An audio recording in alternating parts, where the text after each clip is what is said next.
Hey guys, welcome back.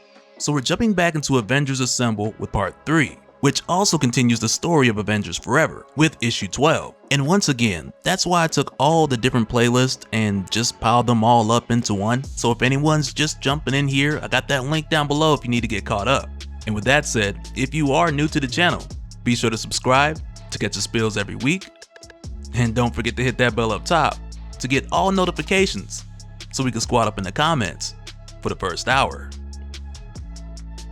Alright, so jumping back in, we continue at the Avengers Tower at Infinity's End, which is packed with Mephistos as far as the eye can see, because now, just like how 616 Mephisto had shown Avenger Prime after he left the tower and got captured, the next step for the other Mephistos is to take over Infinity Tower. So now Mephisto and his council, they've got countless variants from across the multiverse charging towards Infinity Tower so that they can begin their own new multiversal order. But while these variants are charging in, the All Riders Hellcharger just comes swooping down, running over a number of these Mephistos on the way in.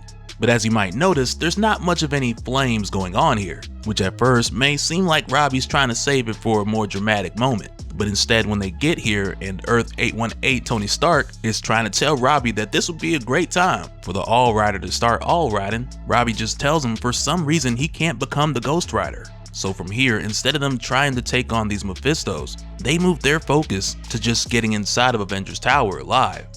And going back to the army of Mephistos, who now are just a few steps away from reaching Avengers Tower. As they get closer, we also see there are some shadowy figures in the trenches just outside, who now have been given the green light to engage. And as it turns out, it's the Multiversal Howling Commandos, which now brings back a whole lot of caps that we ain't seen in a long time, either from earlier in this story or others. But just as a reminder, with everything that we saw leading up to this, as far as Earth 818 Tony Stark, the Deathlock, and Robbie Reyes recruiting heroes from across the multiverse to protect the Avengers Tower at Infinity's End, this is what they were called here for. And just as a reminder, it's the location of the God Quarry that's more important than the Avenger Tower or the Watchtower itself.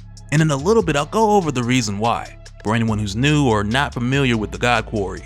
But for right now, with all these different Steve Rogers holding the line, out front, leading the defenses, it isn't too long before a number of other Mephistos take to the skies and start raining down fire on all the Captain Americas, which is a bit too much for these guys to handle. So of course, to come to their aid and handle the airborne Mephistos, next up we got the Carol Corps, sending out all their fighters from the Omni Carrier, which, like we saw in Avengers Forever issue 9, the Carol Corps has been ready and waiting for this. But what they weren't ready for was a huge Pacific Rim-sized Mephisto, who just charges at the Omni Carrier and just manhandles it, swatting down planes and ships all along the way, which now has me thinking like it would have been wild to have seen a Pacific Rim version of Carol Danvers or a Carol and Steve combo. That would have been wild, because we crossed the line of going over the top a long time ago. But soon after, this huge Mephisto is then approached by Thor, the God of Fists, who you guys know I like to call One Punch Thor. But he doesn't waste much of any time getting in here and getting to it, cause he takes down this Mephisto quick, fast, and in a hurry, only for other super huge Mephistos to then come stomping in, which now has the heroes calling for their Special Ops Omega Squad, which is the Star Panther, as he flies through the heads of multiple giant Mephistos, with a very Superman-esque type of entrance, because I'm sure some would say it's like Captain Marvel in Avengers Endgame, which yeah, I could see that, but for me, it's feeling more like a Superman scene with the Mephisto had his chance type of vibe with the eye beams, or perhaps even something out of Invincible, more so than a Captain Marvel kind of thing.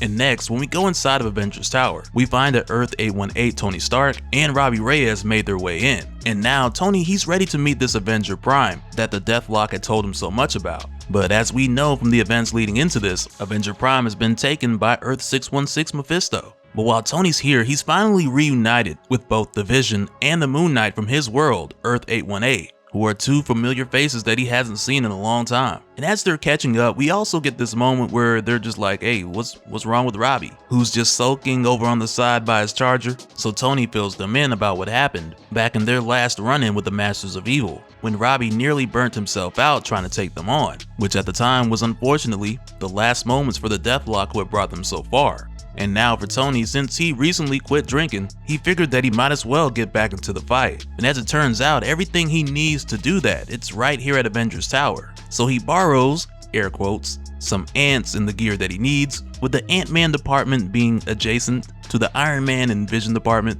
And it's a little funny how the Winter Soldier stuff looks like it's kind of in the impulse section, right in between. Not sure if that was really intentional or not, who knows. But now with Tony having everything that he needs, he lets Moon Knight and his Vision know that he's got a plan, which now takes them digging to make their way out under the battlefield so they can get under the Mephisto's main position and take their leadership by surprise. And of course, this whole tactic of shrinking down and crawling under everybody, it's got Moon Knight and Vision a bit nervous, because more often than not, Tony's plans have them shrinking down to a size that's more vulnerable to the attack that they're already under. And now it's got them thinking, like, who's to say that somebody up top ain't just gonna bust a hole in the ground and obliterate these guys in transit? Which, I mean, it's a very logical argument. But while they're making their way under the battlefield, they hear a ton of noise, but it's not coming from up top. And as they go in further, they find out the Mephistos are digging directly down into the bedrock to access the universe of ancient energy that lies beneath, which really means that the fight up top won't mean anything if these Mephistos succeed at making their way through the bedrock. This whole thing is over. Cause like we talked about before, the Avenger Prime's watchtower, which is often called the Avengers Tower at Infinity's End. And it's not like that's a shorter name or it rolls off the tongue better, that's just what it is. And really, you could just chalk it up to one of those situations where the location's just so old, it's got a lot of different names. But nonetheless, that's not the important part. The important thing about the watchtower is what it's watching, with it being located at the Quarry of Creation, which in more recent years has been referred to as the God Quarry, which again is more of that old places, plenty of names kind of thing going on, with the God Quarry becoming a name that it was given when it started to become a graveyard for gods. But way underneath the bedrock, which is nigh impenetrable, lies the boundary between all creations, including the first firmament, which is the original cosmos that was once eternal and unchanging until the Celestials shattered it and created the first multiverse. So now if Mephisto gets access to this, then him and his council will be able to reshape the multiverse in their image, which now causes a very quick change of plans for Tony and the others. And without much thought to it, they just dive in and get to fighting. And as soon as they do, we get this wild moment where Moon Knight asks Tony if he's still drunk, because this plan, or lack of a plan for that matter, it's pretty crazy. And one of these Mephistos, who's like a multi-armed bartender Mephisto, I guess, I don't know. He's just like, did someone say they could use a drink?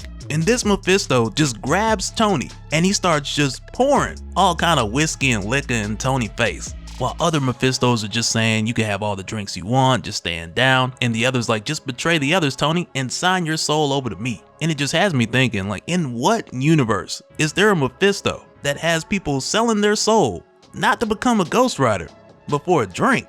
And you know, when I say it out loud, I'm thinking it's probably the universe that we living in right now. Yeah, I don't know. But nonetheless, all of this is really just a distraction for one of them to attack Tony from behind.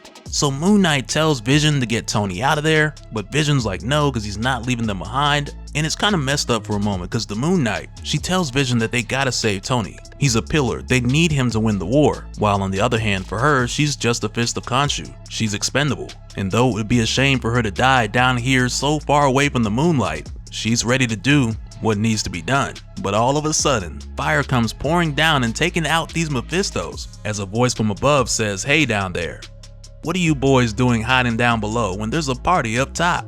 And it's here where Tony, Vision, and Moon Knight look up, and they see Old Man Phoenix fully reassembled and making his way to the fight, as he's accompanied by the Goddesses of Thunder, who we know from earlier issues are the ones who found the pieces of Old Man Phoenix and put them back together, which is another story that we'll explore a bit more really soon. And when we do, we will finally get the question answered of how the Dark Phoenix, who is with the Multiversal Masters of Evil, came to be.